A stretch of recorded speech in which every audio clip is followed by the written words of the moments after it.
expliquer. Bonsoir les miens, bonsoir chers compatriotes, j'espère que vous allez super bien. Ici, votre compatriote préféré, Maître Marlène Fabienne et Sola et Foutam. Alors aujourd'hui, je voudrais venir à vous ce soir pour m'entretenir avec vous comme d'habitude, seulement debout. Aujourd'hui, j'ai décidé d'être debout parce que bien évidemment, je pense que cela est d'énergie à vous interpeller sur la nécessité pour nous aujourd'hui de défendre la République, de défendre la patrie conformément aux articles 27 et 28 de la Constitution référendaire. Tout citoyen a l'obligation, a le devoir de défendre la République, de défendre la patrie, de protéger la Constitution et de préserver l'intérêt supérieur de la nation. C'est à ce titre, compétence que nous avons en partage avec le président de la République, le chef de l'État, le chef du gouvernement, que naturellement, même si c'est encore difficile de compréhension et d'acception pour beaucoup de nos compatriotes, que je me permets cette expression pour interpeller, pour rappeler les obligations et surtout pour dire ce qui est, pour que les uns et les autres ne se retrouvent plus à faire ce qui n'a jamais été de leur ressort de compétences, mais que la pratique a toujours finalement décidé d'accepter par des craintes, par des peurs, par bien évidemment le défaut pour certaines personnes, et bien de dire non, vous n'avez pas compétence à faire ci, à faire ça. Exemple simple, hier vous avez vu, j'ai partagé pour ceux qui sont H24 ou du moins ceux qui sont régulièrement sur ma page, j'ai partagé une communication où l'on montrait le directeur de cabinet du président qui était sur le terrain pour aller vérifier de l'effectivité des travaux. J'ai crié et beaucoup de mes compatriotes disaient mais pourquoi vous criez? Ça fait partie de ses prérogatives, c'est-à-dire que il remplace le président. Comme le président n'est pas là, eh bien le directeur de cabinet va sur le terrain pour s'assurer de l'effectivité des travaux que le président a lancés. Donc, il remplace le président. Chers compatriotes, vous avez dit que nous sommes dans une nouvelle république, même si vous et moi ne sommes pas d'accord sur le nombre de républiques, mais on peut au moins partir sur la réalité de ce que nous soyons dans une nouvelle république. Parce qu'elle n'a pas forcément grand-chose avec la république gabonaise que nous avons connue depuis les indépendances. Et donc, aujourd'hui, dans cet embrouillamini constitutionnel et institutionnel, on va essayer de préserver le respect de ce qui est écrit au-delà de ce que nous soyons fondamentalement opposés à cette manière de faire, à cette organisation des pouvoirs qui commence à s'éprouver à même pas un mois de la prestation de serment du président de la République, à même pas un mois de son investiture que c'est déjà éprouvé, cette manière de faire.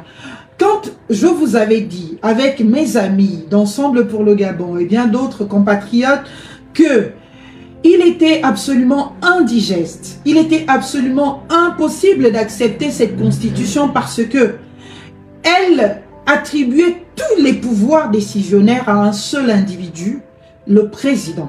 C'est-à-dire que dans tous les États du monde, on ne peut pas consacrer tous les pouvoirs à un seul individu parce que la preuve, au-delà des inefficacités dans l'effectivité des charges qui incombent à l'autorité, il y a aussi naturellement cette propension de l'humain à abuser toujours, bien évidemment, du pouvoir dont il dispose. Et plus tu en as, mieux tu veux en abuser, plus tu veux en abuser. C'est pour cela que d'ailleurs, je vais faire une petite digression là-dessus pour ces compatriotes qui se posent toujours la question. Mais comment ça se fait que les riches soient toujours ceux qui volent? Plus tu en as, plus tu veux en abuser. Vous n'allez pas voir un riche qui vous dit que demain, il ne réfléchit pas à comment il va avoir de l'argent.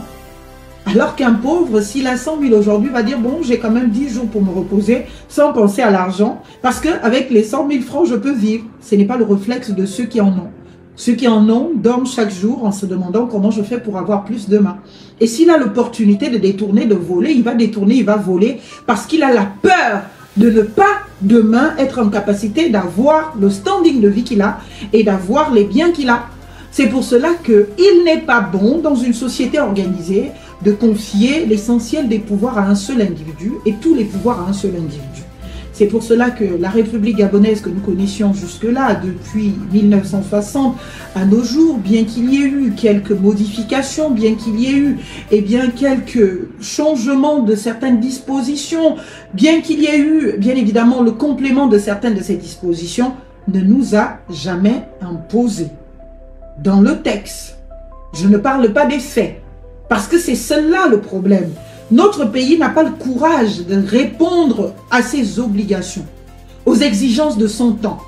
Au Gabon, eh bien, on trouve finalement, eh bien qu'il y a un problème, mais au lieu de résoudre le problème, on crée un autre problème. Est-ce que vous comprenez? Il était, bien évidemment, de constat pour tous les Gabonais de se dire que, eh bien, les pouvoirs qui étaient dévolus au Premier ministre n'étaient pas véritablement incarnés par le Premier ministre. Dans les faits, c'est le président de la République qui s'attribuait tous les pouvoirs. Et voilà le discours que nous ont servi les plus de 100 partis politiques que compte le Gabon, regroupés autour de la candidature de M. Oligui. Et bien hier, le Premier ministre avait ses pouvoirs. Et comme ces pouvoirs ne lui étaient pas vraiment reconnus, on a décidé de mettre dans la Constitution ce qui était dans les faits. Dans les faits, c'est que c'est le président de la République qui disposait de tous les pouvoirs. Donc, au lieu de créer un poste de Premier ministre, il conviendrait pour nous, bien évidemment, de ne considérer que le poste de président à qui l'on donne toutes les attributions et tous les pouvoirs du Premier ministre. Et c'est donc le président de la République qui sera le chef du gouvernement, qui donc aura la responsabilité, bien évidemment, du gouvernement devant qui les ministres devront rendre des comptes. Il n'a donc pas de contre-pouvoir ou du moins de complément de pouvoir dans sa gestion. Il est le seul décideur. Il est celui qui décide de la vie, de la mort, de la politique de la nation. C'est lui qui la conduit. C'est lui qui fait tout. Et nulle autre personne. Ils sont donc allés nous imaginer, eh bien, quelques personnes pour l'accompagner, chers compatriotes. Et les personnes pour l'accompagner sont des deux vice-présidents. Si vous n'avez pas eu le temps de regarder votre constitution, si vous êtes toujours en train d'imaginer ou de penser que, eh bien, le vice-président du gouvernement joue le même rôle que le Premier ministre dans l'ancienne constitution, alors j'ai envie de vous dire, Coco, réveillez-vous et détrompez-vous. Non, absolument non. Le vice-président du gouvernement ne joue aucun rôle en similitude d'avec celui, eh bien, du Premier ministre de l'ancienne constitution. Parce que le Premier ministre de l'ancienne constitution déjà avait en partage le pouvoir de nomination aux emplois civils et militaires. Il avait ce pouvoir. Le vice-président du gouvernement n'a pas ce pouvoir. Il avait le pouvoir réglementaire, c'est-à-dire il pouvait prendre des actes unilatéraux, des actes administratifs unilatéraux, que ce soit individuel ou collectif. Eh bien, le vice-président du gouvernement ne peut pas le faire. Eh bien, le Premier ministre avait la responsabilité de conduire la politique de la nation. Cette responsabilité n'échoua pas au vice-président du gouvernement. Eh bien, dans l'ancienne constitution, le Premier ministre était celui-là, dès lors que le pays avait une situation de crise qui donc pouvait provenir, par exemple, d'une situation difficile avec l'intégrité du territoire national, comme celle avec les îles Bagné. Le Premier ministre était celui-là qui répondait à la nation, qui donc expliquait au peuple gabonais par un discours, par une conférence, la situation, qui donc rassurait, qui prenait les décisions, les mesures, et qui donc donnait les perspectives pour dire, face à cette situation de Bagné, voilà d'abord ce qui s'est passé, voilà où nous en sommes, et voilà les mesures que moi, en tant que Premier ministre, j'ai décidé de prendre. Et par rapport aux autres, eh bien, j'ai décidé, voilà que sont les perspectives. Et c'est lui qui rassemble les ressources pour trouver, in fine, une solution au problème. Alors que tout ça, le vice-président du gouvernement n'en a pas la capacité, n'en a pas le pouvoir. Il n'a pas le pouvoir de remplacer le président de la République. Il n'en a pas la compétence. Est-ce que vous me comprenez? Parce que je lis ça depuis quelques jours dans les commentaires. Mais pourquoi vous cherchez le président? Madame Essola, ben, le président a laissé deux vice-présidents. Donc ces deux vice-présidents le représentent. Non, conformément à la constitution que vous avez votée, les deux présidents en question ne peuvent pas remplacer le président de la République. Ne peuvent pas représenter le président de la République.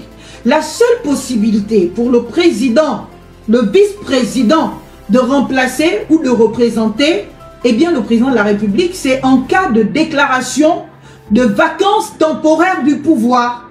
C'est-à-dire que les deux présidents de l'Assemblée nationale et du Sénat, donc des deux chambres du Parlement, saisissent la Cour constitutionnelle pour faire constater l'absence du territoire national du président de la République. C'est sa maison, c'est son territoire, c'est là où il doit être. Exceptionnellement, il peut aller à l'étranger, faire une visite, et généralement les chefs de l'État, c'est le même jour que tu fais l'aller-retour. Si ça va trop loin, 1 jour, 2 jours, ça va, c'est raisonnable. Mais quand on commence à compter 5 jours, 1 semaine, et pour des visites non officielles, pour des enjeux non connus par le peuple gabonais, non maîtrisés, sans aucune communication. Et puis là, quelques jours, je découvre encore qu'on nous a inventé la notion de visite privée. Le président serait donc en visite privée, j'en viens. Nous n'en sommes pas encore là. Je suis sur la représentation du vice-président. La seule possibilité constitutionnelle pour que le vice-président actuel du Gabon représente le président de la République, c'est qu'il y ait déclaration de vacances temporaires du pouvoir. Et la constitution que vous avez votée là, qu'est-ce qu'elle prévoit? Qu'est-ce qu'elle dit, chers compatriotes? Cette constitution vous dit que dès lors que le président est absent, est empêché pour quelque cause que ce soit une cause de maladie, que ce soit une cause familiale, peu importe, eh bien, les présidents des deux chambres de l'Assemblée doivent saisir, eh bien, le juge constitutionnel pour faire constater la vacance du pouvoir, bien que temporaire. Et quand la Cour constitutionnelle décide de cette vacance temporaire, c'est la même décision qui fait en sorte qu'on donne et qu'on reconnaisse les pouvoirs au vice-président de la République de pouvoir, dans certains domaines, se strictement réduire à la continuité de l'État et du service public. Donc, il ne pourra pas nommer les gens, il ne pourra pas dissoudre quoi que ce soit. En fait, c'est non exhaustif. Il pourra représenter le président. Ce n'est pas parce qu'il est vice-président que dans vos têtes, vous vous dites « Ah, il est vice-président, si le président n'est pas là, c'est lui qui remplace le président. » Faux. C'est écrit dans la Constitution les conditions dans lesquelles il peut remplacer le président. Son seul pouvoir, qui n'est pas autonome, c'est que, en fait, il est l'homme à tout faire, si vous voulez, du président de la République. Le vice-président de la République est l'homme à tout faire du président de la République. Quand je dis l'homme à tout faire, c'est même trop dire. C'est-à-dire, il est à la disposition du président. Il attend que le président lui dise, fais-moi ci, fais-moi ça, amène-moi tel papier. Est-ce que tu peux aller me faire ci? Donc, il supplée le président de la République dans les charges que le président, dans les missions que le président veut bien lui confier, dans les responsabilités que le président veut bien. Mais ces responsabilités ne veulent pas dire qu'il va représenter le président ou qu'il va remplacer le président. Pour qu'il soit en capacité de remplacer le président parce que le président n'est pas là, il faut que cela passe par les deux chambres du Parlement qui saisissent la Cour constitutionnelle et qui demandent à la Cour constitutionnelle de déclarer la vacance du pouvoir temporaire. Et la Constitution précise que il n'y a pas de quantum minimal, donc voilà, c'est comme pour les infractions, il n'y a pas le minimum de temps. C'est moi qui dis 2 jours, 3 jours, ça va, c'est raisonnable, l'extrême. Mais au bout d'une semaine, un président qui fait 1 semaine en dehors de son territoire, mais il ne connaît rien de son territoire. Un autre coup d'État peut se faire pendant qu'il est à l'étranger. Peuple gabonais. C'est-à-dire le président n'est pas là, on se réveille le matin, on entend que le patron de la garde républicaine actuelle déclare que c'est maintenant lui le président. Le temps que le président arrive, c'est fini. Peuple gabonais. Un président ne peut pas être loin de son centre d'intérêt capital. Un président doit être sur le territoire. Et comme la Constitution ne dit pas qu'à partir de 2 jours, il faut demander la vacance du pouvoir, à partir de 3 jours, il faut demander, la Constitution dit seulement que dès lors que la vacance temporaire du pouvoir est actée par la Chambre, par la Cour constitutionnelle, si elle arrive jusqu'à 45 jours, là on n'est plus en situation de vacance temporaire du pouvoir. Et là, on n'est plus donc, on est en situation de vacances définitives. Ça veut dire que le président ne reviendra plus, il ne peut plus revenir. Et là, on enclenche tout le processus constitutionnel qui fait que le vice-président ne soit plus le président, qui remplace le président, mais que ce soit le président de l'Assemblée du Sénat, qui soit maintenant celui qui remplace le vice-président, qui lui a d'abord remplacé le président pendant la vacance temporaire. Et ce n'est que là que, eh bien, le processus d'organisation de nouvelles élections se fait. Et à ces nouvelles élections, toutes les personnes qui ont contribué, le vice-président, le président du Sénat ne peuvent pas participer.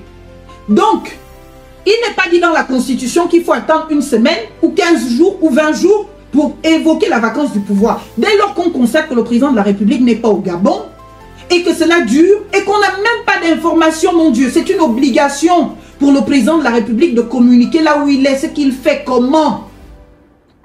On est là, on parle, peut-être notre président est en otage quelque part. Tous les bongos sont dehors. Quand il les avait au Gabon, il avait au moins un petit pouvoir sur eux. Il avait une mesure de contrainte. Il pouvait. Mais on est là, celui qui a les clés du Gabon dans ses mains, on ne sait pas où il est. Et moi qui m'en inquiète, moi qui parle de vacances temporaires du pouvoir, vous me dites non, je ne suis pas gentil. Mais si, je suis gentil. Je vous assure.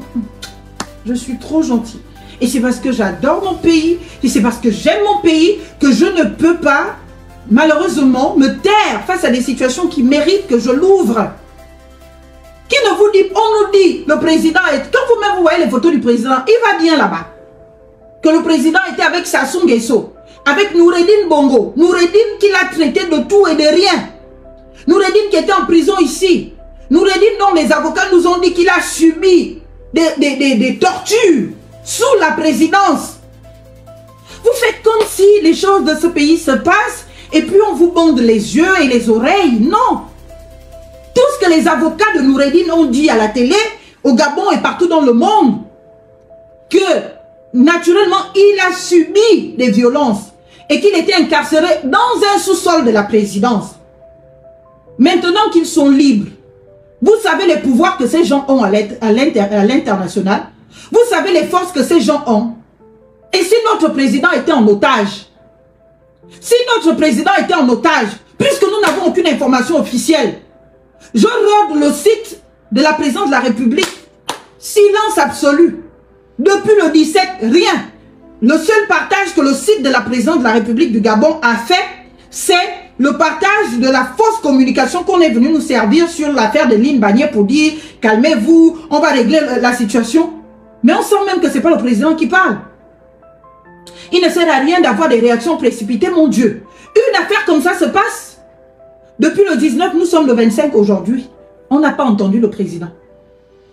Mais les autorités de Guinée, eux, ils parlent. Ici, on n'a pas entendu le président.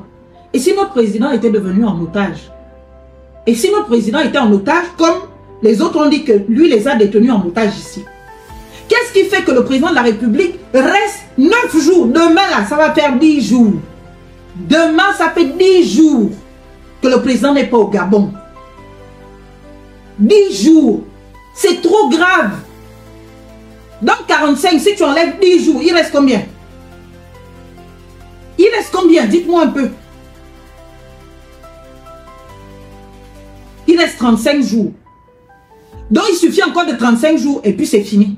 Donc, si on le prend en otage là-bas, il suffit de le garder encore 35 jours et puis, il n'est plus président du Gabon. Il faut organiser de nouvelles élections. Ça doit vous inquiéter, vous citoyens gabonais. Vous qui défendez parce que, mon Dieu, vous qui défendez le Gabon, au lieu de venir vous attaquer à une citoyenne qui défend ses droits et son pays, vous devez vous inquiéter. Où est donc passé le président? Que fait-il? Comment le site de la présidence ne communique pas depuis plus d'une semaine? Les seules communications, le président est en train de prier, le président est en train de prier. Tous les chefs d'État du monde qui sont allés à l'inauguration du nouveau pape à Rome sont rentrés le même jour.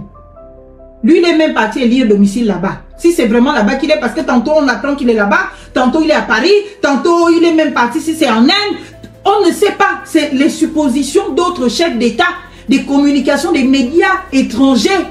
Ni Gabon Première, ni Gabon 24, ni l'Union. Personne ne dit où il peut se retrouver. Comment les citoyens des pays peuvent chercher leur propre président? Il est où le président? Plus grave encore, son épouse est rentrée, disent-ils, depuis mercredi. Lui, il est où? Il est où? Mais le défaut d'information des autorités de droit de la présidence de la République nous envoie à la spéculation. On est obligé de procéder par déduction. On n'a pas d'information. On veut savoir, il est où le président? Qui conduit à la destinée de nos vies? Notre ventre est en train de se faire écarteler pour y enlever les organes, l'Imbanier, parce que c'est à l'intérieur de notre territoire. Donc, quand on vient nous éventrer, le président ne dit rien, alors qu'il est prévu par la Constitution des articles 41 et suivants que toutes les questions qui touchent à l'intégrité du territoire national, c'est de cela dont on parle. L'intégrité du territoire national oblige le chef de l'État à adresser un discours à la nation, à prendre les mesures nécessaires, à expliquer la situation à ses compatriotes. C'est le président qui doit le faire. Et la question de l'île Mbanié, des îles, touche à l'intégrité de notre territoire. Si vous, ça ne vous fait pas peur, vous voyez, depuis là, je ne suis plus dans les histoires de l'immaturité. Ça ne sert à rien de continuer dans les chemins de faisons les immatures, nanani, nanana. Notre pays a besoin de nous. Et a besoin de nous sérieux. Notre pays a besoin de nous. Et a besoin de nous sérieux. C'est pour cela que je me force, même un dimanche comme ça, où tu as besoin d'être en confort absolu, tu vas mettre une petite veste parce que tu viens parler à tes compatriotes. Et parce que tu veux que le sujet soit pris au sérieux. Sinon là, j'étais avec mon débardeur, je vous parlais comme je fais d'habitude, je danse, je ne fais plus ça. Parce que la situation exige notre sérieux. Et quand je vois toutes les attaques qui me sont adressées, je me rends compte que même ceux qui disent être des proches du président ne savent rien de la situation. Parce que tous sont en panique et sont obligés de déverser leur frustration sur ma personne en m'inventant des vies privées, en m'insultant, en me dénigrant. Mais ça ne va pas me faire taire. Retenez-le. Même si pour certains, vous avez une crédibilité de criminel, parce que le passé en atteste. Mais moi, je n'ai pas peur de vous. Je n'ai peur d'aucun criminel. Est-ce que vous me comprenez? Je n'ai peur de personne. Donc, si votre enjeu aujourd'hui est devenu, après la crédibilité affirmée de votre statut de criminel, si votre enjeu aujourd'hui est de tuer toutes les personnes qui osent l'ouvrir sur leur pays, sur leur président, qui n'est pas le vôtre, qui est le nôtre à nous tous. C'est pour cela que, au lieu de vous constituer criminel, aller braquer, aller voler, il fallait aller à l'école, vous instruire pour savoir que dans un État organisé, les êtres humains qui vivent dedans, les citoyens disposent de ce qu'on appelle la souveraineté. Cette souveraineté, nous la transférons à des personnes en qui on a confiance, à des élus, pour nous représenter, pour parler en notre nom. Et par le biais de la démocratie qui veut que les mêmes citoyens soient alternativement gouvernants et gouvernés,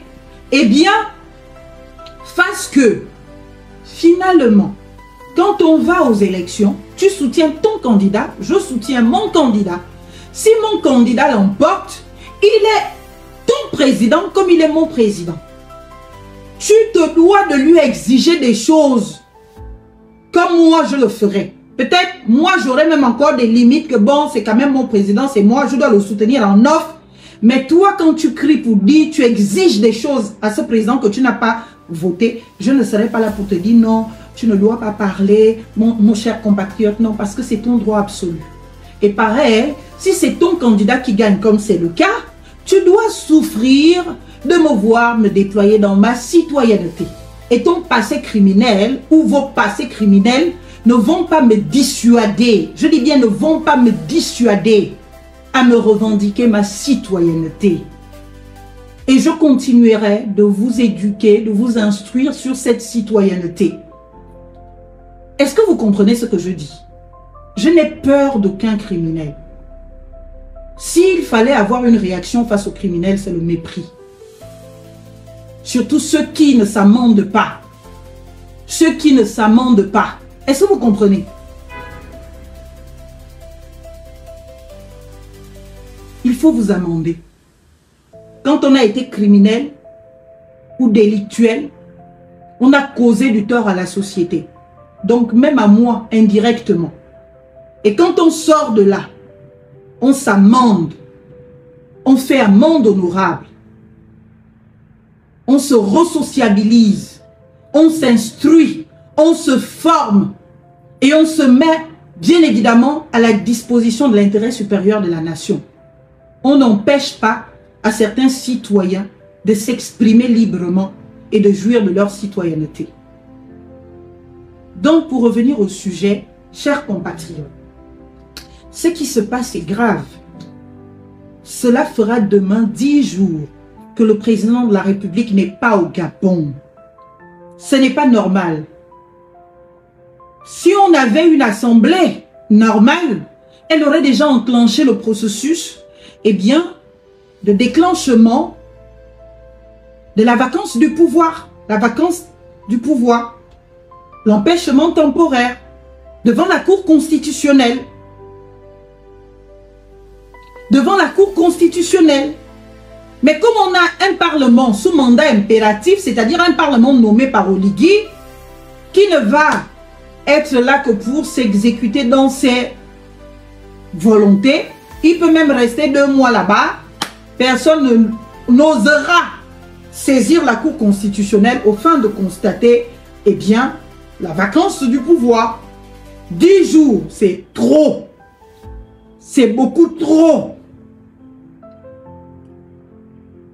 Pour ceux qui demandent, quand on ne fixe pas le minimum, ça veut dire que ça peut commencer même à partir d'un jour. Est-ce que vous comprenez? On dit seulement, après qu'on ait engagé le processus, le vice-président est reconnu être celui qui remplace le président par la Cour constitutionnelle. C'est là où maintenant, si l'empêchement est bien, donc le décompte se fait dès la constatation, pas dès la prise du relais du vice-président, continue jusqu'à 45 jours. Ce n'est que là qu'on dit, bon là c'est devenu définitif, il ne peut plus revenir, même s'il revient, il n'est plus président. Eh bien, le président de l'Assemblée, du Sénat, prend les rênes du pouvoir, eh bien, de manière restreinte, bien évidemment, dans la limite de ses autorisations, et là on organise de nouvelles élections. Est-ce que vous comprenez? Et ce qui concerne le vice-président du gouvernement, il n'a ni pouvoir pour nous parler, ni pouvoir pour s'adresser à nous. Ce n'est pas le premier ministre de l'ancien régime. Le vice-président du gouvernement est un ministre parmi les ministres de ce gouvernement. Comme tout ministre, il rend compte au président de la République.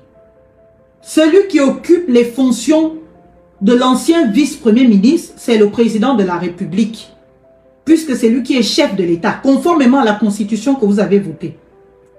Donc, celui qui est vice-président du gouvernement est ministre de la coordination de l'action du gouvernement. Pour vous faire ça simple, ministre de la coordination de l'action du gouvernement. Comme il y en a qui sont ministres des institutions, de la réforme des institutions, comme il y en a qui sont ministres de la pêche, comme il y en a qui sont ministres de l'éducation nationale, comme il y en a qui sont ministres, lui il est ministre de la coordination, de l'agencement, de la concordance. C'est-à-dire le président, il n'a aucun pouvoir de décision.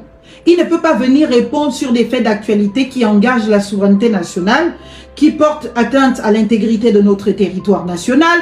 Il ne peut pas répondre de cela. Est-ce que vous comprenez? Il ne peut pas répondre de cela. Donc, enlevez dans vos têtes que le vice-président du gouvernement remplace le président. Il ne peut pas remplacer le président. Il n'a pas cette prérogative. Enlevez-le de vos têtes.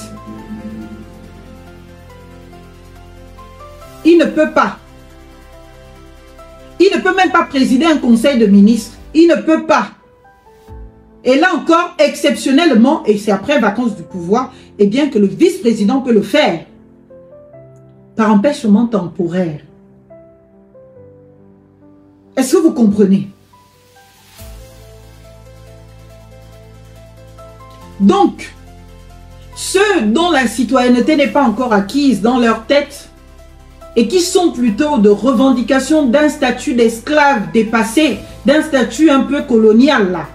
Chers compatriotes, je continuerai de parler jusqu'à ce que ça vous étouffe, jusqu'à ce que vous n'en pouviez plus, jusqu'à ce que vous tentiez même de me tuer. Et puis un jour, vous allez vous dire, ah, ok, là, on va quand même trop loin. Est-ce qu'on ne peut pas se calmer 2 secondes et se dire, mais qu'est-ce qu'elle dit? Qu'est-ce qu'on devrait faire? Comment on devrait au vrai réagir à ce qu'elle dit, à ce qu'elle fait?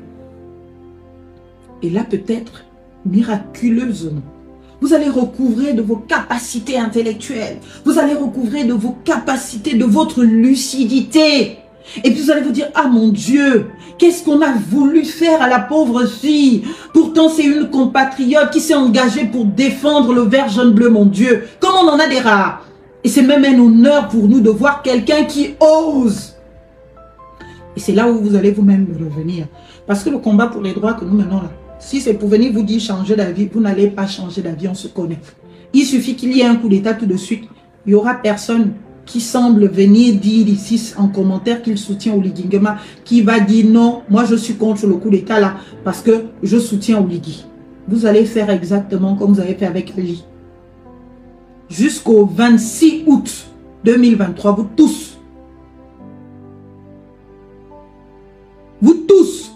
vous célébriez Ali. Vous tous, les mêmes, au même poste, aux mêmes endroits. Vous étiez là à dire, oh Ali, il y a Ali, il y a Ali. Dès qu'il est tombé, vous avez changé le verset automatiquement. Donc, qu'Oligui ne pense pas que vous là, vous êtes en capacité de le soutenir demain. Votre soutien est circonstanciel et bien à votre espérance à avoir un poste de lui. Chacun veut se faire remarquer pour qu'il se dise que tiens, celui-là m'a défendu. Prenez-moi son nom. Il s'appelle comment? Il faut le nommer, il faut peut-être le promouvoir. C'est cette espérance-là qui vous fait être là en train d'admettre l'inadmissible, en train d'encourager ce qu'il ne faut pas. Mais dès qu'il tombera, dès que le premier problème lui arrivera de sérieux et qu'il sera en position de perdre son pouvoir, vous allez être les premiers à monter sur les écrans pour dire « Oui, vraiment, on était sous la dictature, on ne savait plus comment faire, il nous menaçait, vous savez que c'est un militaire, et comme c'est un militaire de Bongo, on s'est bien dit que si lui là, si on parlait, si on disait ce qu'on pensait, il allait nous mettre en prison, il allait nous tuer, il allait nous torturer. » C'est-à-dire même les choses qui n'ont jamais existé. L'Oligui, vous allez lui attribuer ça. Donc, là-dessus, je vous assure, s'il y a une citoyenne au Gabon qui ne peut plus, quand elle arrête son téléphone, aller mal dormir parce qu'on l'a insulté, parce qu'on lui a donné des prétentions, parce que c'est moi. Ça fait depuis 2020 que je suis sur les réseaux sociaux de manière publique, sur une page officielle. Donc, je vous connais tellement qu'aujourd'hui, je ne peux plus mal dormir parce que quelqu'un a laissé un commentaire absolument inconscient de sa citoyenneté. Et c'est ce qui est dommage. Et je ne vais pas non plus vous mettre la corde au cou. Et je vous assure, vous pouvez. Je ne vais pas vous mettre la corde au cou pour comprendre mon discours. Cela va venir par vous-même. Vous obliger, eh bien, à être face à votre conscience.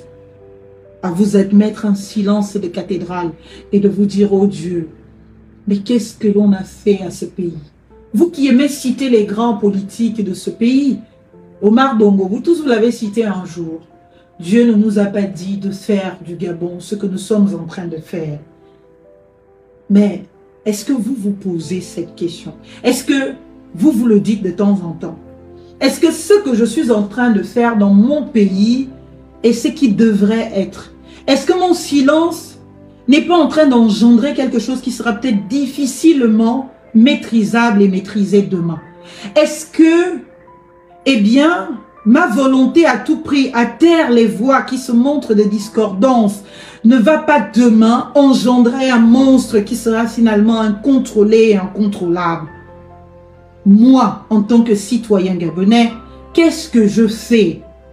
Qu'est-ce que je fais pour que mon pays se porte bien? Alors je fais ma part, moi, en demandant au président de la République de rentrer au Gabon, parce qu'il est déjà dans les délais qui nécessitent, par exemple, la vacance du pouvoir. Et ce qui m'amène surtout ce soir à faire cette expression, c'est quoi? C'est de vous dire, chers compatriotes, nous sommes quand même dans une situation de gravité extrême. C'est-à-dire que les quelques médias qui se tentent de venir sauver la mise au président de la République nous disent quoi? Nous enseignent quoi? Écoutez-moi. Je vais même peut-être vous faire écouter la vidéo, c'est peut-être mieux, de ce que disent ces médias. Alors, il me faut retrouver ça très vite. Voilà donc l'un des résumés de la situation. Le père Oligui en France. En visite privée à Paris, il poursuit ses actions en faveur du développement national. Ce 24 mai, il a rencontré Rémi Rioux pour faire le point sur les projets d'écoles, de logements sociaux et d'infrastructures, dont le pont de Mayumba. Il s'est aussi entretenu avec Nicolas Maes sur les opportunités minières pour diversifier l'économie du Gabon. Le Gabon est sur la voie du changement. Pense à t'abonner, enregistrer, partager et commenter pour plus d'actu Gabon. News. Le père Oligui en France. En visite privée à Paris, il poursuit ses actions en faveur du développement national. Ce 24 mai, il a rencontré Rémi Rioux pour faire le point sur les projets. Quand on vous dit qu'un pays s'érige en promotion du culte de la médiocrité, c'est ça. C'est-à-dire que dans une même phrase, on met en visite privée et on met au travail pour le Gabon. Je ne sais pas si le journalisme ne nous oblige pas à un minimum de recherche, même sur Google. Visite privée du président, qu'est-ce que ça veut dire? On vous dit ça. Parce que c'est absolument de démonstration de médiocrité de mettre dans une même phrase que le président est en visite privée et de dire que cette visite privée-là, ce n'est rien d'autre qu'une visite professionnelle, une visite de travail en fait, pour les intérêts du Gabon. Une visite pour laquelle il cherche des investisseurs, dans une visite du travail. Je vous fais écouter notre pays. Le père Oligui en France. Le père Oligui en France. En visite privée à Paris, il poursuit ses actions en faveur du développement national. Ce 24 mai, il a rencontré Rémi Rioux pour faire le point. Le père Oligui en France, en visite privée, il poursuit ses actions en faveur du développement du Gabon. Comment c'est possible, chers compatriotes, dans une même phrase, d'avoir ces deux réalités, qui sont deux réalités absolument distinctes et incompatibles l'une à l'autre? Soit on est en visite privée, soit on est en visite officielle. Est-ce que vous comprenez?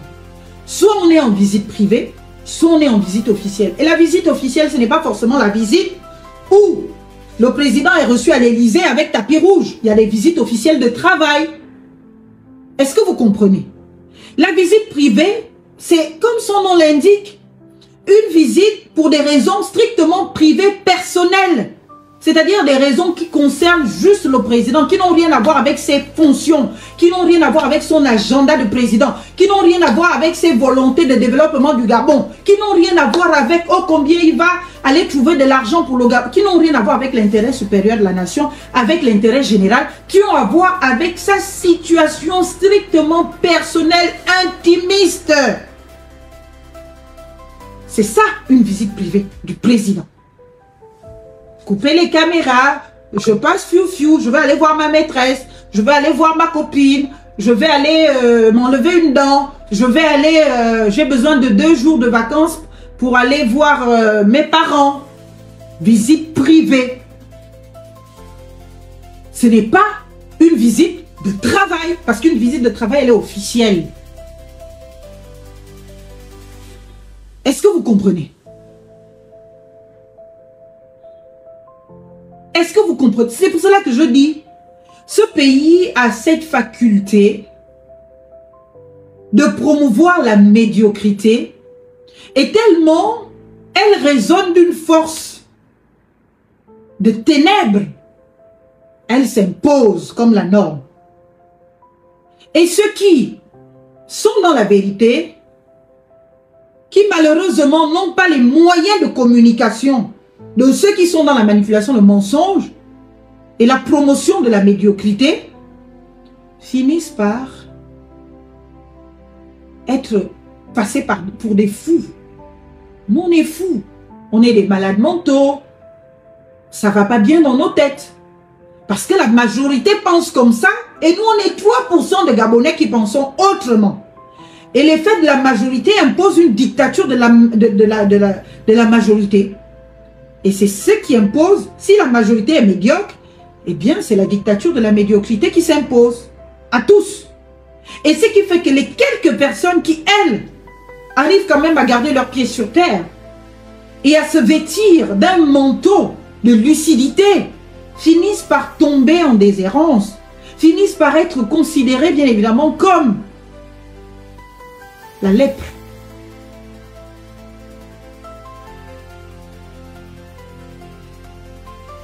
Et tu vas les voir tous chanter, ben, taisez-vous, madame. Mais qu'est-ce que vous parlez trop? Mais pourquoi vous parlez? D'ailleurs, pourquoi vous parlez du président?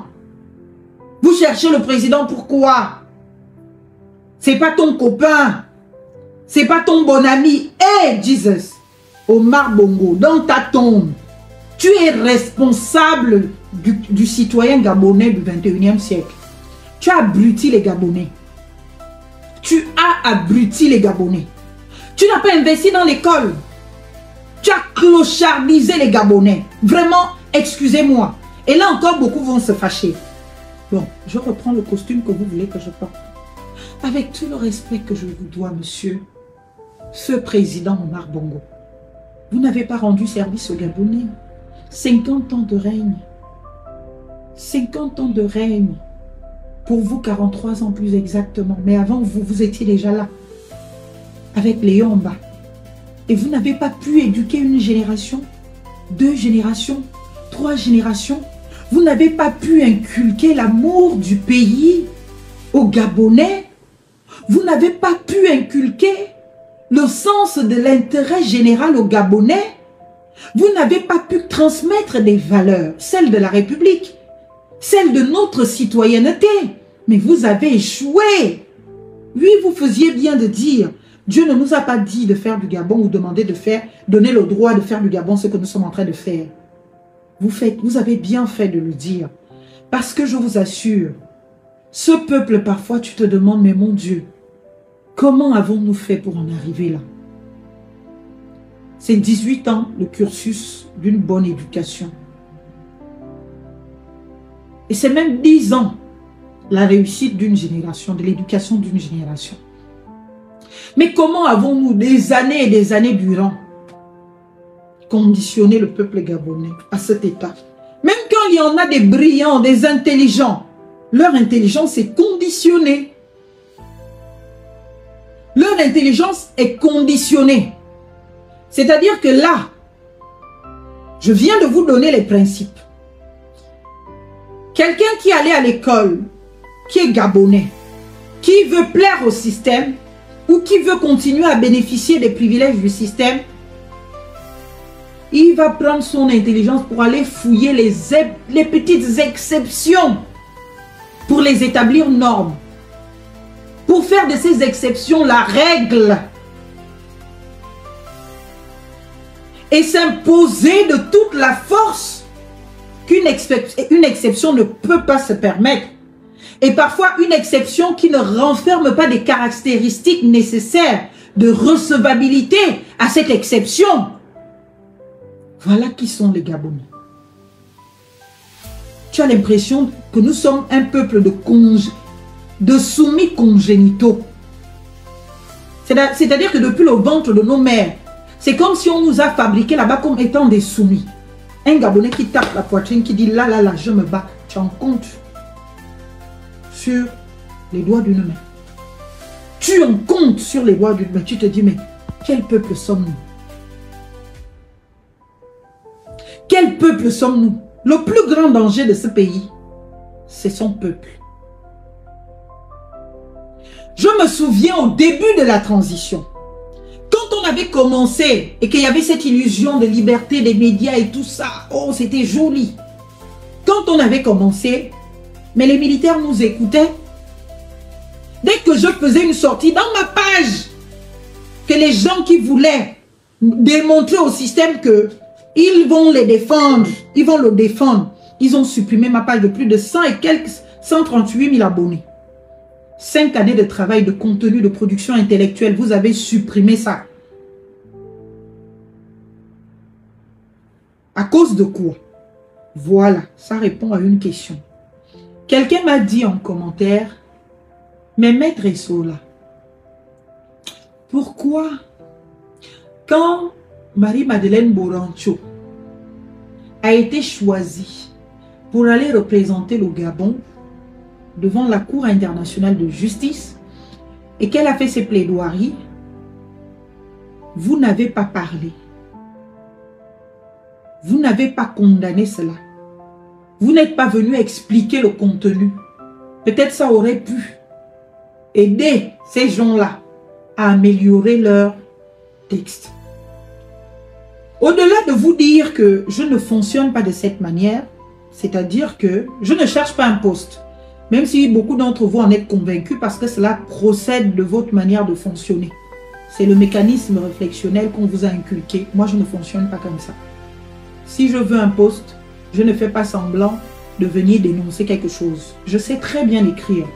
Et quand j'écris, on me reçoit, on m'entend et on fait généralement ce que je veux. Si je veux un poste, je n'aurai même pas besoin de quoi que ce soit. J'écris à qui de droit. Si c'est à Oligui, je prends mon stylo, je dis, Monsieur le Président de la République, moi, Maître Marlène Fabienne Essola-Fontaine, vous écris aujourd'hui parce que je voudrais, bien évidemment, j'ai des intentions ou des vues sur le poste de temps. Je voudrais que vous me l'accordiez pour que je puisse servir mon pays pour temps. J'écris avec toute la manière, avec toutes les formes. Je pars à la présidence, je dépose moi-même. Ou je lui remets le courrier moi-même personnellement en main propre. C'est-à-dire, moi aujourd'hui, si je demande une audience à la présidence de la République, on va me l'accorder. Si vous êtes vraiment amis avec les gens de la présidence, posez-leur la question. Si moi, je demande une audience à la présidence, on me l'accorde. C'est tout ce que je peux vous dire. Donc, je n'ai même pas besoin d'aller déposer ça, comme vous, en service courrier. Je fais le courrier, je demande une audience, je vais voir le président, je en discute avec lui verbalement et je lui tends le document. Il peut consulter le document en même temps que je parle et ça fait office de mon entretien. Et je sais qu'il va me l'accorder. Il va me l'accorder. Est-ce que vous comprenez? Il va me l'accorder. Il n'y a rien que je peux demander, moi, Marlène Fabienne Essola-Fontaine, qui concerne un poste ou qui concerne le fait pour moi de les rejoindre ou d'aller travailler avec eux, qu'il peut me refuser. Gardez-le dans vos têtes. Donc, quand je fais ce que je fais, ce n'est pas parce que je veux qu'il s'intéresse à moi. Il sait que j'existe. Même sous ce live, il est connecté, il m'écoute. Est-ce que vous comprenez ce que je dis? Donc, épargnons-nous ces vieilles TAP, ces vieilles techniques d'approche. J'ai dépassé ce stade depuis longtemps. Je suis une citoyenne gabonaise qui n'existe pas depuis la transition. J'existe depuis. Et les questions dont je vous parle là, j'ai écrit un livre dessus depuis 2022. 718 pages. Il est disponible en bibliothèque dans tout Libreville, dans tout Libreville, tout le réseau multipresse et à la maison de la presse.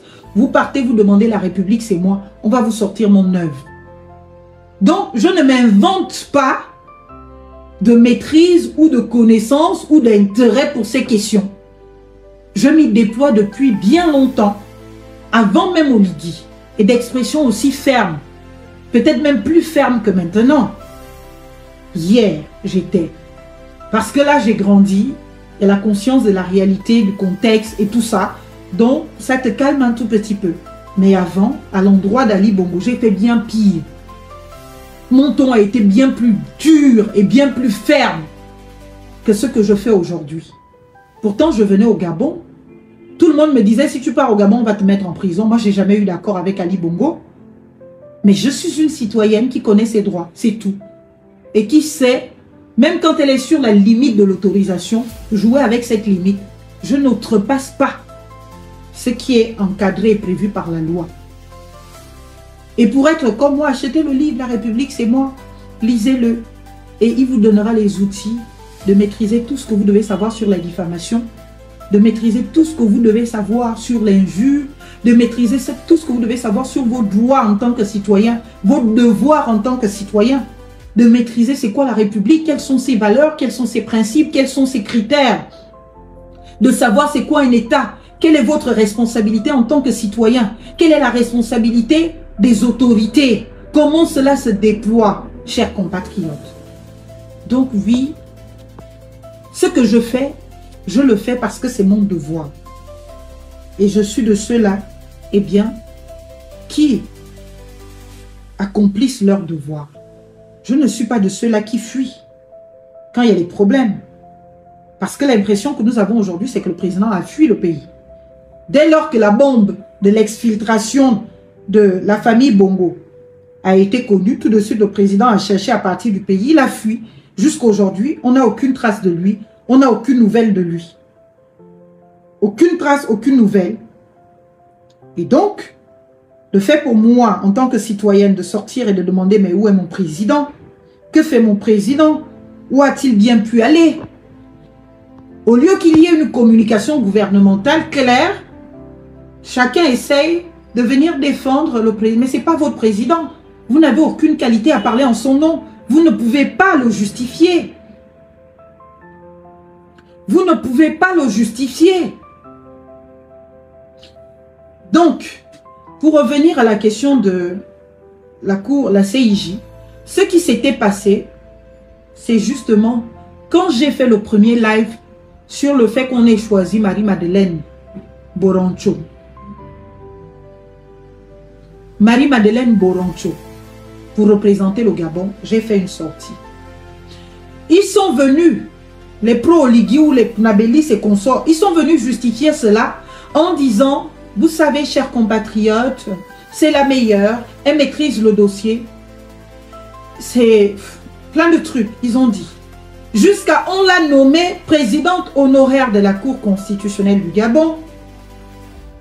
Et ils ont justifié cette nomination par le fait qu'il lui fallait une qualité pour qu'elle soit en capacité eh bien, de représenter le Gabon devant la Cour internationale de justice. Et justement, quand moi j'avais essayé d'en parler, j'ai fait un live qui a fait trembler le Gabon. Je pense que c'est même l'un des lives, sauf quand je parlais des questions d'Afrique, l'un des lives les plus populaires. J'avais près de 8000 personnes connectées ce soir. Et dès que j'ai arrêté le live, j'avais plus de 700 000 vues. Près d'1 million de vues. Je suis allée dormir après ce live où j'ai parlé de Marie-Madeleine Boroncho. J'ai parlé de Marc Onaï Sangui, de plusieurs personnes qui venaient justifier ça. Dès que je suis allée dormir, le lendemain, ma page n'existait plus.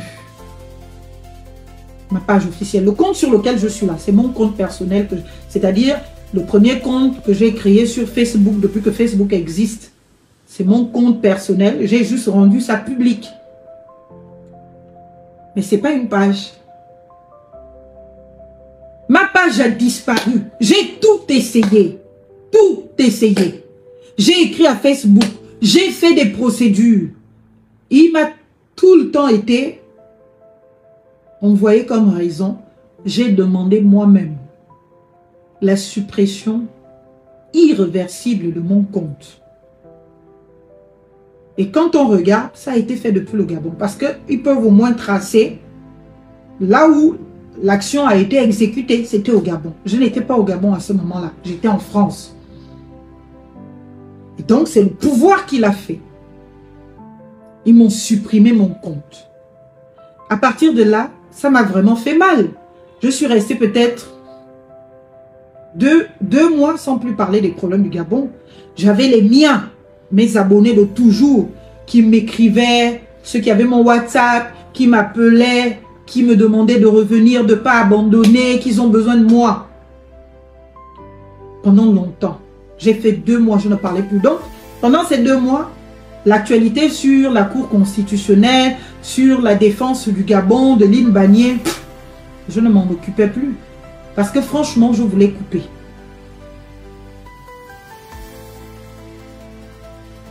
Est-ce que vous comprenez? Donc, j'ai perdu ça. Donc, ce qui fait que l'affaire de la défense du Gabon, j'avoue que je n'ai même pas parlé de ça après, puisque c'est ce qui a mené à ce qu'on me supprime ma page. Parce que je me suis assise. Et pendant cela, il y avait tellement de Gabonais qui me suivaient depuis ou qui m'ont découvert à partir du coup d'État. Et à chaque fois, me trouvaient crédible, m'encourageaient. Et beaucoup ont tellement écrit dans ce live Marlène présidente. C'est peut-être ça qui a énervé les autorités ou qui a énervé leur soutien pour qu'ils décident de me supprimer mon compte. Et comme malheureusement je ne pouvais rien faire contre ça, c'était une suppression irréversible. Même récupérer les données, j'ai écrit à Facebook que donnez-moi même ma bande de données, ne serait-ce que les textes écrits. Quelque part, rien. Peut-être un jour, je serai en procès contre Facebook parce que je ne vais pas laisser 5 années de ma vie disparaître comme ça, comme si je n'avais jamais existé. Tout le contenu écrit, j'avais pour projet de faire un livre de toutes mes publications sur Facebook parce que je réagissais aux faits d'actualité. Il y avait des communications qui avaient 3000, 4000. C'est pour cela qu'aujourd'hui, les likes, ça ne me dit plus rien. Je peux parler sur Facebook, même s'il y a 2 personnes connectées, je sais que ça va être relayé après. Je ne suis plus là à regarder le nombre de personnes. J'ai vécu toutes ces étapes.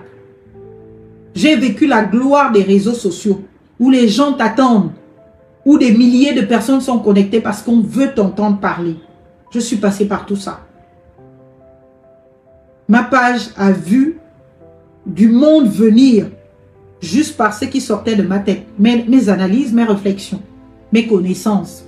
On m'a même nommé ministre de l'Éducation populaire sur ma page. Tous m'appelaient Madame la ministre de l'Éducation populaire. Donc pour vous dire que il n'y a rien sur les réseaux sociaux aujourd'hui que je découvre. Mais je vous dis, notre pays a besoin de nous. Ceux qui sont en capacité de le défendre, tant mieux. Ceux qui ne peuvent pas, ne soyez pas les peaux de banane de ceux qui essayent de tenir notre maison Gabon debout. Si vous ne pouvez pas vous battre pour le Gabon, pour vos intérêts personnels, parce que vous avez peur que si vous faites une analyse qui va dans le sens de protéger le Gabon et les intérêts supérieurs de la nation, mais qui peut fragiliser votre individu que vous soutenez, vous préférez vous taire. Taisez-vous et laissez-nous faire. Parce que le droit que nous avons à parler des choses du Gabon, eh bien, vous n'allez pas nous l'enlever. Vous n'allez pas nous l'enlever. Oligui Nguema, dès que vous en avez fait président et qu'il a été élu, la démocratie veut que celui qui a obtenu la majorité des suffrages soit le président de tout le monde, de ceux qui l'ont élu, de ceux qui ne l'ont pas élu. Si même ça, il faut encore devoir vous expliquer ça, vous vous rendez compte du travail que l'on a à faire avec vous et sur vous. Si même un truc basique comme cela, je lis des commentaires, oui mais parle de ton président, ne parle pas de notre président, je me dis mon Dieu, Omar Bongo, qu'avez-vous fait de notre pays? Qu'avez-vous fait de notre pays, le Gabon? Si aujourd'hui, on peut avoir des citoyens qui tiennent de tels discours, c'est grave. Et à ce moment, j'ai mal à mon Gabon. J'ai profondément mal à mon Gabon. Je me dis, mais mon Dieu, il va nous falloir combien de décennies, combien de siècles pour sortir de cet état? Ça veut dire que le travail n'est pas facile. Ça veut dire qu'on a du job sur la planche. Et nous allons le faire. On va essayer ce qu'on peut. Comme là, quand on peut. Prendre 2 heures de ma vie, ne vous dites pas que c'est rien. Ne vous dites pas que c'est rien. Les 2 heures de ma vie que je prends pour venir m'adresser à vous et parler des choses du Gabon. Ma page n'est pas monétisée comme j'entends certains le dire. Facebook me propose la monétisation tous les jours. Parce que je fais beaucoup de vues. J'ai décidé de ne plus le faire. Parce que c'est des intrusions difficiles, des restrictions à gauche, à droite. Ma page n'est pas monétisée. Donc quand je finis de faire un live là, on ne me paye pas pour ça.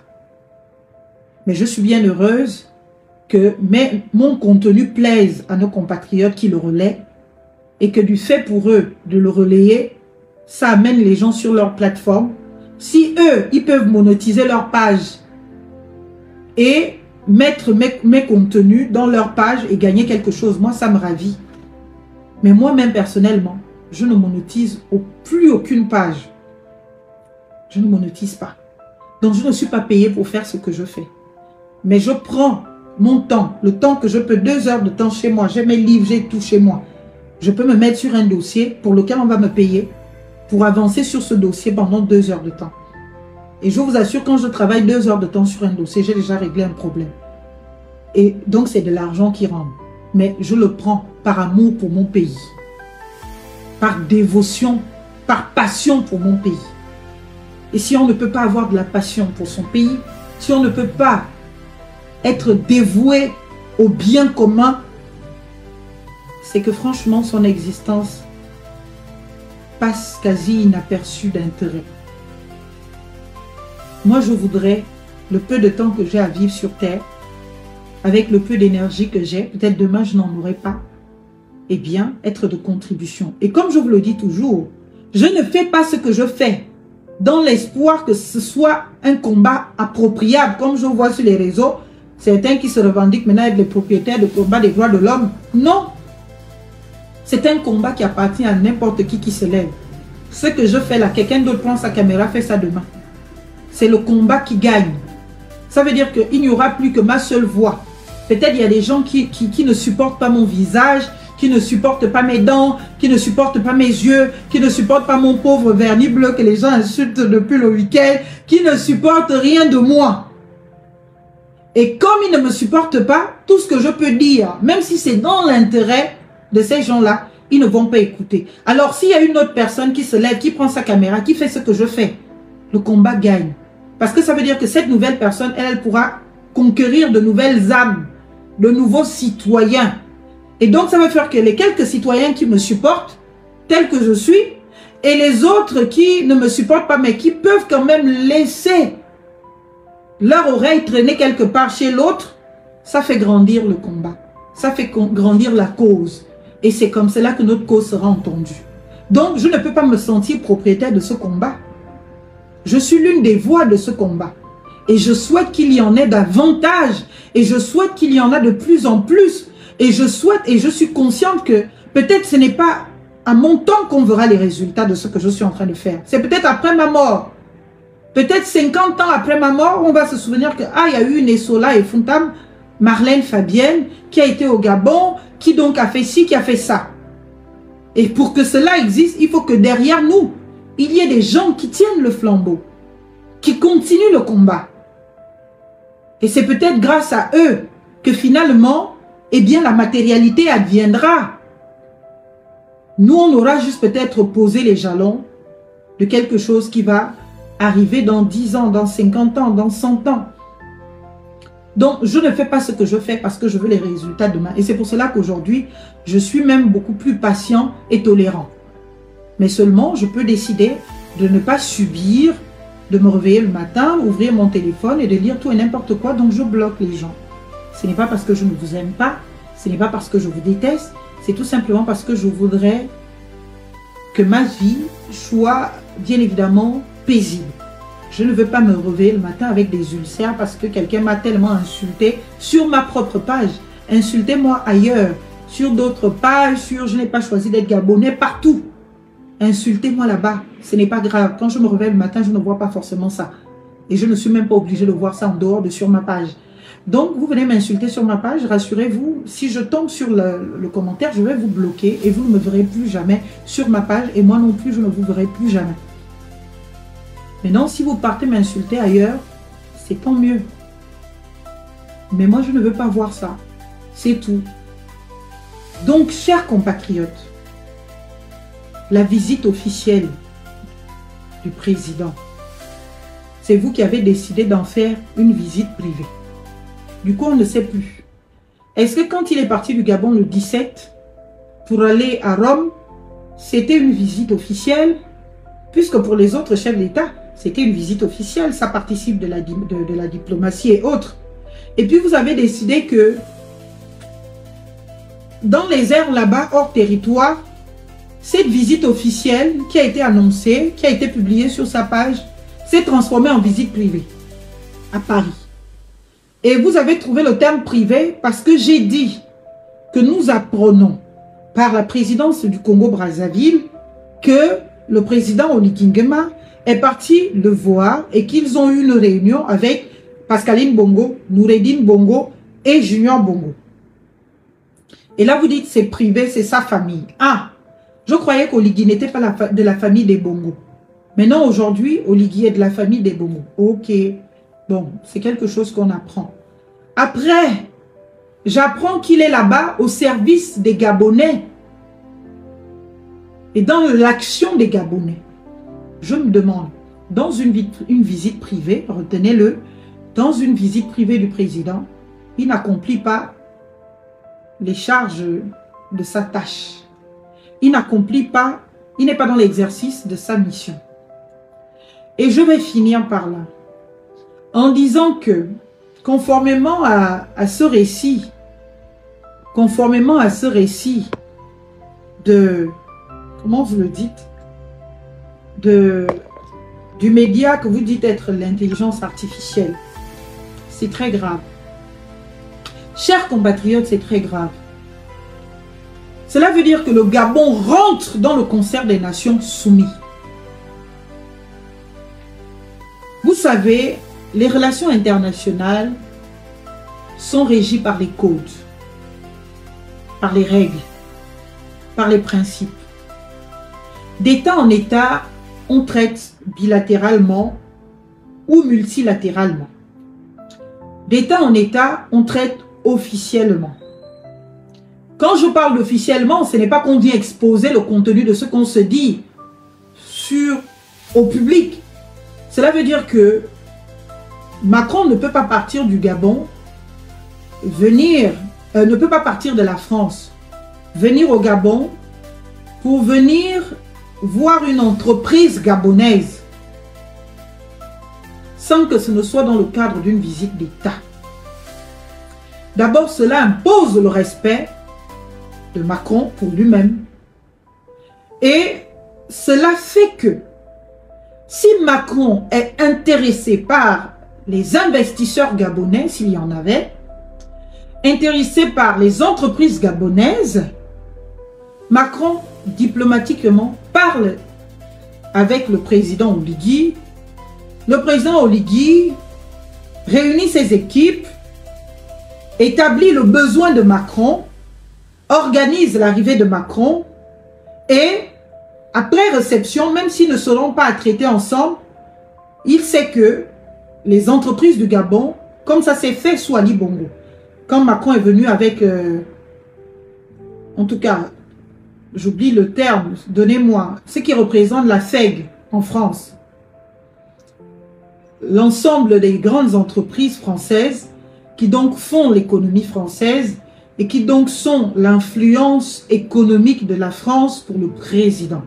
Ce qui fait que quand le président français va quelque part, si c'est des pays en voie de développement qui ont besoin d'investissement, etc., etc., c'est le président de la République qui organise son secteur privé, économique, qui fait partie de lui et qui dépend de lui et sur lequel il a plein contrôle et qui donc le met à disposition d'un autre chef d'État et cela obéit à des conventions ensemble.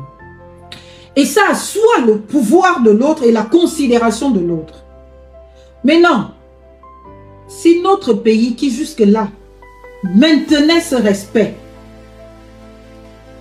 le modem, oui, je crois que c'est ça, maintenait ce respect, donnez-moi tout le nom.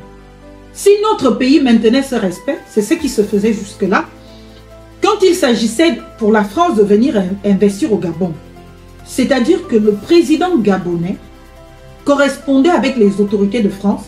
Les autorités de France s'organisaient pour mettre à la disposition des autorités du Gabon un niveau de considération étatique égal, discuter. C'est-à-dire que ce n'est pas Ali Bongo qui devait aller discuter avec les entreprises françaises. Les deux présidents mettent ensemble les deux groupes, le MEDEF, merci, c'est le MEDEF. Donc, mettre ensemble les deux groupes. Voilà le MEDEF qui est venu avec le président Macron. Voilà la FEG qui est venu avec le président, comment on appelle ça? Le président gabonais.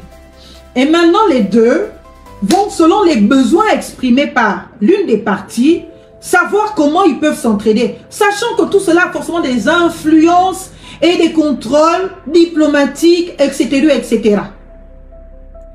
Un État qui se respecte et qui se veut crédible, c'est comme ça qu'il fonctionne. Je ne dis pas que ça n'existe pas. Mais quand un État est résolu, lui-même à aller comme un vulgaire touriste sur un territoire étranger, pour aller gratouiller les rendez-vous avec les patrons de grands groupes, avec les patrons d'institutions, d'organisations non gouvernementales, pour leur demander de l'argent ou pour exprimer ses besoins d'investissement, c'est que le pays est au sous-sol de l'inconsidération. C'est que la diplomatie ne s'établit plus. Parce que ce travail, c'est Macron qui doit le faire pour Oligui. Ce n'est pas à Oligui d'aller lui-même en éclaireur en France pour aller chercher les investisseurs. C'est Macron qui doit, à la considération qu'il a du Gabon et dans ses rapports avec le président du Gabon, prendre le besoin du président du Gabon pour dire, ok, vous avez besoin d'investissement, nanani, nanana. On a des accords de coopération, on a des accords économiques. Et dans ces accords, voilà les règles, voilà. Donc, par rapport à vos besoins, j'y accède, je vais m'organiser à réunir le MEDEF. Organisez-vous aussi là-bas, ça c'est déjà fait, monsieur Oligui. Si vous n'étiez pas au courant, je vous le dis. Quand Macron est venu au Gabon pour le One Planet Summit, il était venu avec un groupe d'acteurs du MEDEF et le Gabon avait mis son groupe, donc OIMA, d'acteurs de la FEG, et les deux négociaient, discutaient.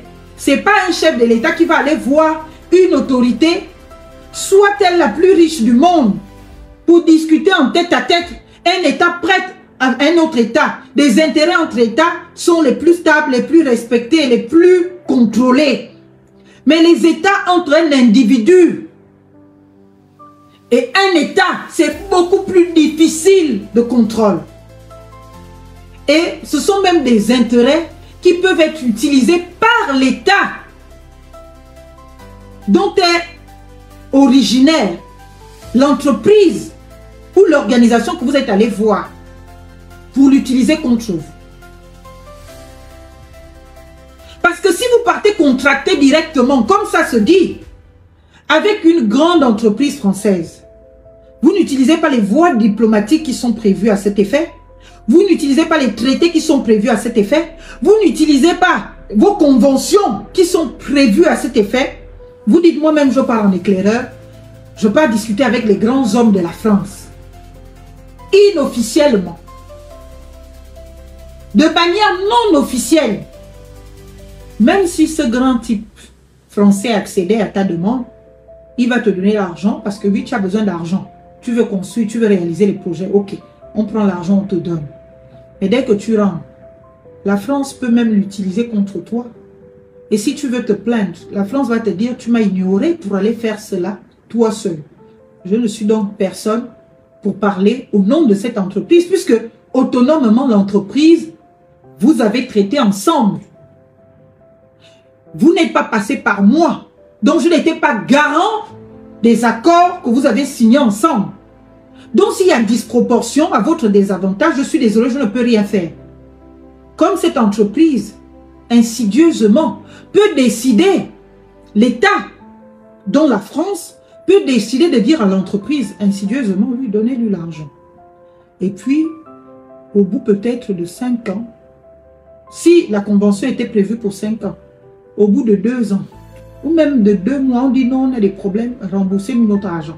Et si vous ne pouvez pas rembourser l'argent, on vous dit bon, on prend l'île de, on appelle comment, l'île qui nous reste là, la Pointe des Nids. Donc moi je prends la Pointe des Nids, et puis je prends toute la zone de Minzik, tout l'or et le diamant qui a Minzik là, c'est pour moi, en compensation, puisque tu ne peux pas me rembourser, moi j'ai besoin de mon argent tout de suite.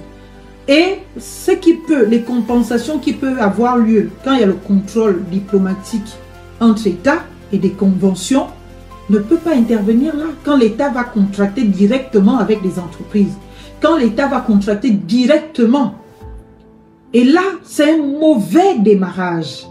Ça veut dire qu'on envoie le message que le Gabon n'existe plus diplomatiquement, que le Gabon n'a plus de poids, le Gabon n'a plus de pouvoir. C'est-à-dire qu'aujourd'hui, si Oligui est obligé de passer par les petites portes pour parler aux investisseurs français, c'est que pour Emmanuel Macron, eh bien, Oligui ne représente plus rien. Tous étaient là à l'admettre parce qu'il y avait des otages. Maintenant qu'il n'y a plus d'otages, quoi le problème? Oligui peut séjourner une semaine en France sans pour autant que Macron ne s'en occupe. Ça ne l'intéresse pas, jusqu'à lui-même, il est obligé d'aller cogner aux portes rue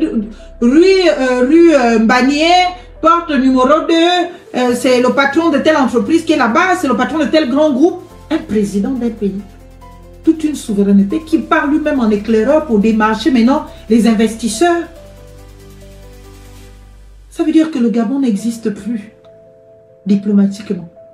Le Gabon a perdu son pouvoir. Le Gabon a perdu sa force.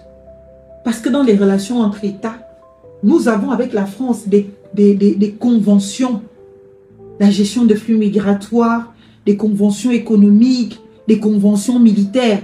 C'est dans ce cadre-là que les choses doivent se faire. Vous émettez les besoins en face-to-face avec votre concurrent, votre homologue en souveraineté. Il est souverain, il dispose de tout de son pays. C'est lui qui va dire, bon, selon les besoins du Gabon, voici telle ou telle entreprise qui peut répondre à ses besoins. C'est lui qui convoque ces entreprises. Il vous les met à disposition sous Ali Bongo. Il y a même eu des délégations qui sont parties de France envoyées. Et parfois, ils viennent même avec Macron lui-même, où il organise la réunion chez lui à l'Élysée. Il dit, venez, je vous présente ceux qui vont vous accompagner. Mais au niveau où c'est le président lui-même qui va maintenant toquer aux portes pour chercher quel est l'investisseur, quelle est l'organisation, comme moi, pauvre Marlène Essouré-Fontaine, je peux me permettre de faire, c'est grave. Ça veut dire que le Gabon signe sa soumission devant le monde entier. Le Gabon n'est plus une puissance, n'est plus une souveraineté et on ne nous respecte plus en tant que tel. On est devenus aujourd'hui des gens qui vont aller, ok, utiliser certes le titre de que je suis président. Peut-être c'est même là, encore une fois, une organisation du pouvoir en face, de l'État en face. Donc l'État en face qui se rend absolument indisponible. Tu demandes les audiences, on ne te répond pas. Tu veux voir le président Macron, il n'accepte pas. Il invente qu'il a bien évidemment des occupations, il est à gauche, il est à droite, vrai ou faux. Et après, il vous dit vaguement, bah, vous savez, vous pouvez voir le patron de telle entreprise, je ne sais pas. Ça ne se passe pas comme ça. Et puis maintenant, vous, avec vos équipes, vous allez payer votre lobbyiste qui va maintenant aller chercher, c'est de l'argent, peuple gabonais, beaucoup d'argent. Vous allez payer votre lobbyiste qui va aller chercher le nom et l'autorité de la personne, qui va vous prendre un rendez-vous payé. Dites-vous bien, quand il y a un grand patron, que ce soit d'une multinationale, internationale ou quoi, qui a un rendez-vous en tête-à-tête avec toi, tu es un chef d'État, tu payes pour ça. Le lobbyiste, c'est celui qui vous met en relation, celui qui te prend rendez-vous là. C'est-à-dire même à l'Élysée. Même à l'Élysée. Sauf si vraiment tu es d'intérêt pour eux. Sinon, il y a des réseaux de lobbyistes qui sont là pour ça, c'est leur travail. Ils vont vous dire, ok, vous voulez rencontrer tel patron, je peux vous l'obtenir, voilà, vous me déposez 5 millions d'euros. Eh bien, je vous fais rencontrer le monsieur tel après-midi, tel jour, à telle heure. Vous donnez cet argent, 5 millions d'euros. La personne va, même s'il faut aller voir le diable en personne pour que votre rendez-vous soit respecté, il va le faire. Et puis, il vous trouve le rendez-vous, il vous cale le rendez-vous. Et puis, vous partez, vous dites ce que vous dites. La personne vous reçoit. Le reste, ça ne concerne pas celui qui a mis en relation.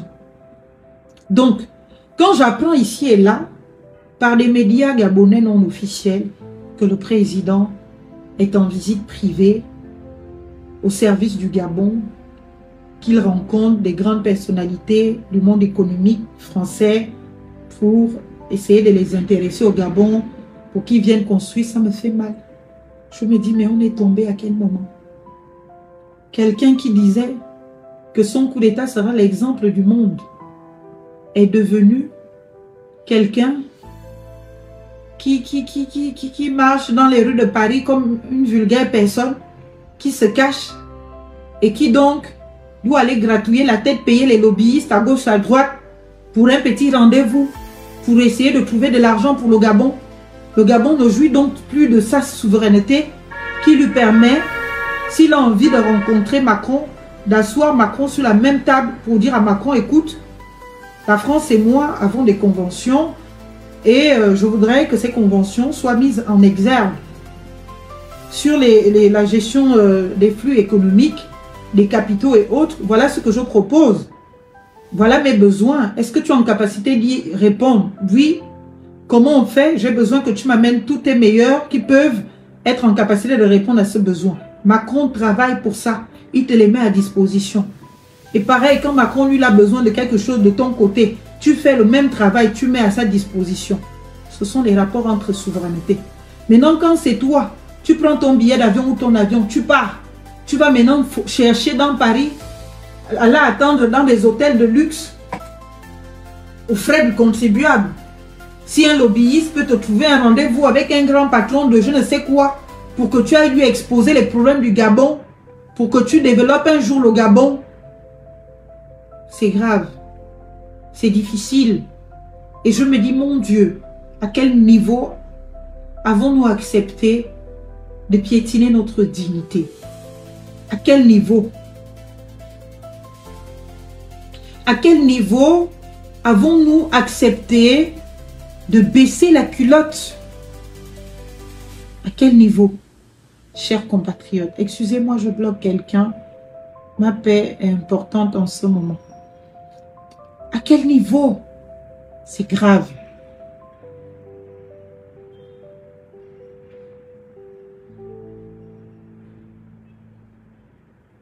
C'est grave.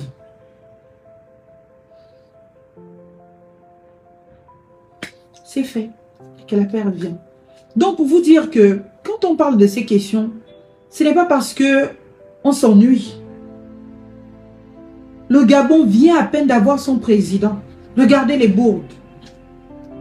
Regardez les gravités, mon Dieu. Est-ce qu'on se rend compte? Est-ce qu'on se rend compte ô combien tout ce que nous sommes en train de vivre? Un président muet. Depuis qu'il a été investi, Oligui ne parle plus. On ne l'entend pas. On ne sait pas ce qu'il fait. On ne sait pas ce qui se passe. Est-ce qu'il est tenu en otage quelque part? Est-ce qu'on lui a fermé les portes partout? Est-ce que les gens étaient quand même un peu recevables? Parce que, regardez bien, Oligui, pendant la transition, il était reçu partout en grande pompe. On lui dressait le tapis rouge partout. Mais depuis qu'il est devenu président, il rase les murs. Il rase les murs. C'est l'image que nous voulons de notre présidence.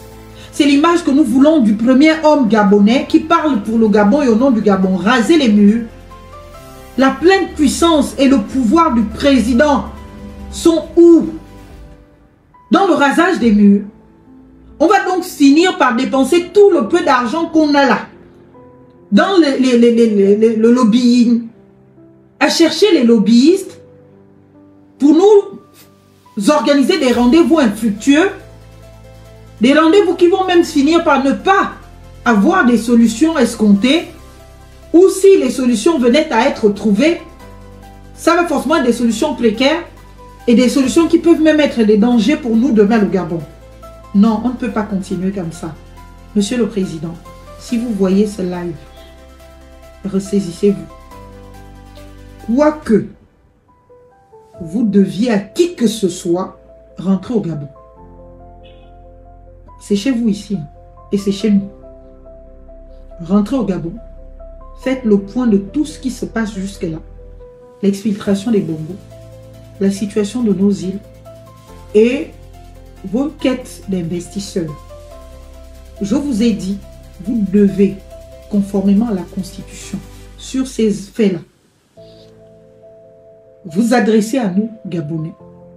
Ceux qui estiment que vous n'avez pas besoin de le faire, c'est leur droit. Mais nous autres, qui voulons le respect de la Constitution, comme cette Constitution nous donne l'obligation de la protéger, nous voulons que vous veniez nous expliquer avec vos mots. N'allez même pas inventer le français, c'est-à-dire le français que vous parlez là. On va comprendre ça. Vos mots. Qu'est-ce qui s'est passé pour l'exfiltration de Sylvia et sa famille? Qu'est-ce qui s'est passé avec les îles? Nous dire ce que vous avez décidé, tant sur la situation de la famille Bongo, tant sur nos îles. Ce que vous avez décidé. Quelles sont les perspectives? Et puis, rassembler, mobiliser toutes les ressources nécessaires. Ceux qui vont chercher les ressources juridiques vont chercher les ressources juridiques.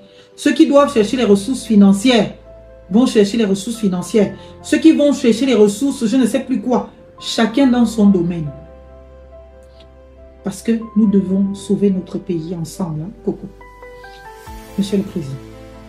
Donc, faire une grande concertation nationale avec les forces vives de la nation, en tête desquelles, après vous, Alain Claude Bilibizeu, comme l'élection, eh bien, l'a établi, avec vous, tous ces fils du Gabon que nous avons constitués des fous de la République, là, qui ont été exclus au dialogue national inclusif, eux, ils sont déjà avec vous. Tous ceux qui étaient au dialogue sont avec vous. Donc, votre parole vaut leur parole. On n'a plus besoin d'eux dans les discussions, là. Les Ben Moubamba, qu'il soit fou ou qu'il ne soit pas fou, c'est un Gabonais. Il a l'amour de ce pays, au même titre que nous tous. Ça, au moins, personne ne le lui enlèvera. Le Ben Moubamba, vous l'appelez, il doit faire partie des gens qui vont discuter de la situation de notre pays. Parce que tous ceux qui vous ont soutenu, et je vous le dis avec la plus grande des lucidités, ne pourront jamais vous dire ce qui peut vous contrarier. Ils auront peur de vous le dire. Ils auront vraiment peur de vous le dire. Même s'ils le pensent, ils vont vous faire croire le contraire. Ne les écoutez pas. Vous avez été là avec Omar Bongo. Vous avez été là avec Ali Bongo. Vous avez vu les mêmes, au même poste, avec les mêmes réactions. Donc là, Ben Moubamba, comment il s'appelle? Le professeur Mengara. Il doit faire partie de la discussion lui aussi. Qui? Ah, je ne peux pas oublier les femmes, dont Alice Adibert, toutes ces voix, Mabré, plusieurs de ces Gabonaises, qui sont des voix qui se permettent encore soit la lucidité neutre, soit même la lucidité partisane, mais pas de votre côté. Mais tous ceux qui vous, les 94% là, dites-vous que c'est pour vous. Donc, ce que vous décidez, c'est la même décision qu'ils veulent. Ce que vous pensez, c'est ce qu'ils pensent. Mais nous, on veut avancer. Et on veut que notre pays ne soit pas le marchepied de n'importe quel autre pays au monde. Et si vous ne vous en sortez pas, vous, permettez-nous de nous réparer. Parce que même la Constitution, là, on peut encore la changer. Et on va la changer. Parce qu'en l'état actuel des choses, vous-même, vous voyez, si vous aviez un Premier ministre, on ne s'en inquiéterait pas autant. Mais vous seul, vous êtes Premier ministre. Vous seul, vous êtes aussi Président de la République. On fait ça comment? On fait ça comment? À quel moment l'autorité du président va s'établir si en même temps on peut vous considérer comme un Premier ministre? Parce que sur les questions de souveraineté, voilà des choses sur lesquelles on ne s'est pas vraiment permis de déploiement dans nos raisonnements. Sur des questions de souveraineté. Quand Emmanuel Macron parle avec vous, il parle avec vous en tant que Premier ministre ou en tant que Président de la République. Parce que si c'est dans les prérogatives, le sujet concerne les prérogatives de Premier ministre, il ne saura pas faire la différence. Et à un moment donné, ça va créer des confusions dans la considération même que l'on a de vous. Et à bien des occasions, on va vous envoyer chez le Premier ministre. Alors que vous avez l'image d'être le président du Gabon. Et en même temps, vous serez demain en train de discuter avec le Premier ministre d'un État étranger sur des questions qui auraient mérité, bien évidemment, que vous vous envoyiez un Premier ministre et pas vous.